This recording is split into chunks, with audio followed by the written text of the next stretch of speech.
They say home is where the heart is. Home is where you set your little place to be safe, to express each other, to support each other with a family unit in which we all can be just our true self and even put up with each other and pick each other up when we need to and celebrate all the accomplishments that we have. It's always a work in progress because you can start taking it for granted and start taking everybody around you for granted, but really that is what home is.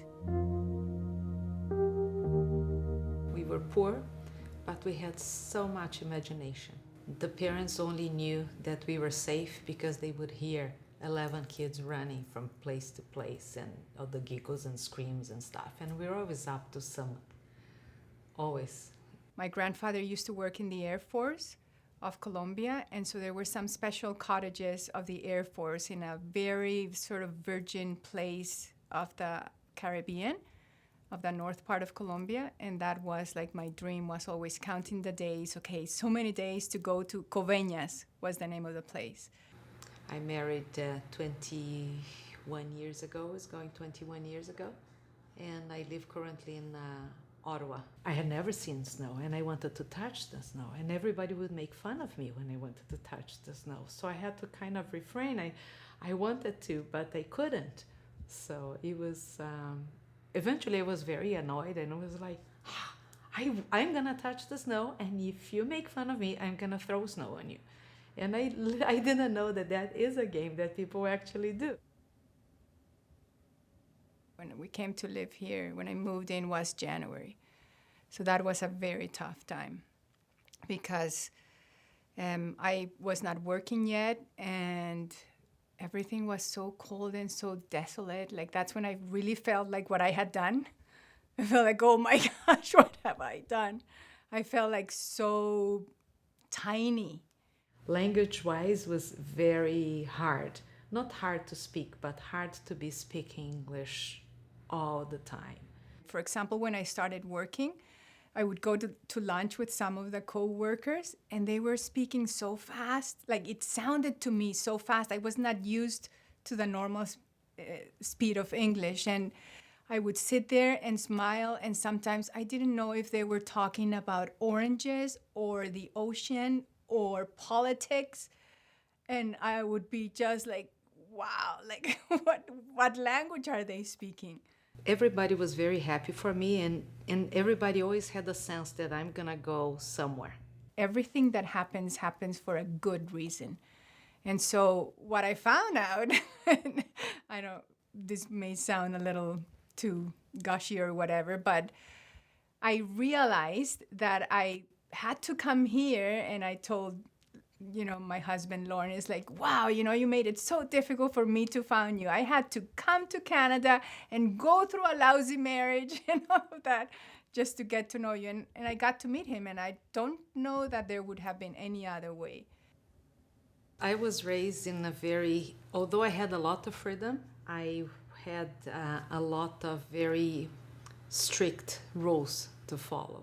My father had very high standards, and it was all about achieving. And if I showed a report card with 80%, he would say, well, so clearly you had some room to have done better. So I think when my kids were young, I was very strict and I wanted to be perfect and I wanted to be...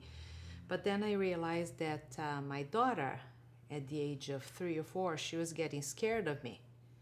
And I thought I didn't want that.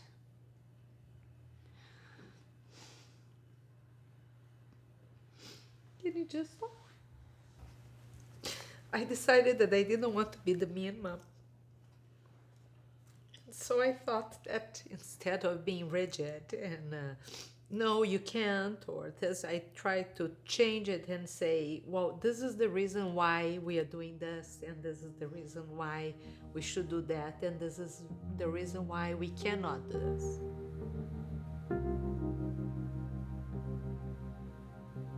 There was a time that I didn't even go to Colombia for about 10, 12 years, even almost 15 years, because you girls were very little and Colombia was going through not a very safe period because of guerrillas and politics and drugs and all the issues, political issues that existed at the time. So I stopped going until finally I decided one time, okay, no, I have to go. So fine, I go by myself. And I went back and yeah, I realized like, wow, I really have not been there for them.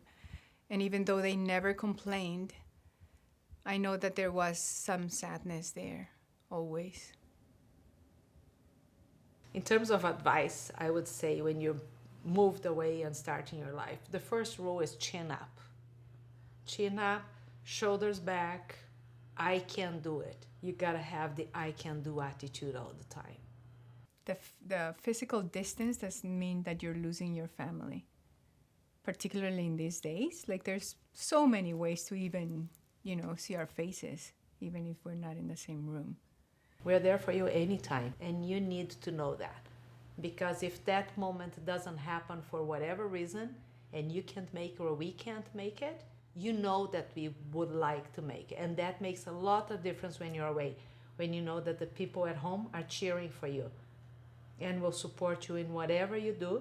And if it all goes wrong too, you can come home and cry, because I did that.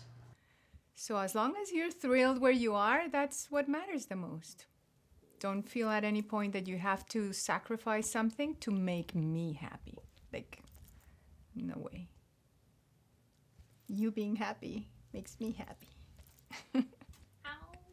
Ow, my heart. So home for me is where my heart is. Home for me is knowing that you're good, that your brother is doing well, is that my parents are well taken care of, and if, home is anywhere. I just go and that's it. I feel that I moved, since I moved from Brazil, I moved countries twice. I moved, I think this is the 7th house I'm living. I really don't care. I don't care if it's big, if it's small. It's not about the house, the location, the size, or things that I have there. It's about how I build it and who I have with me to live in. That's home.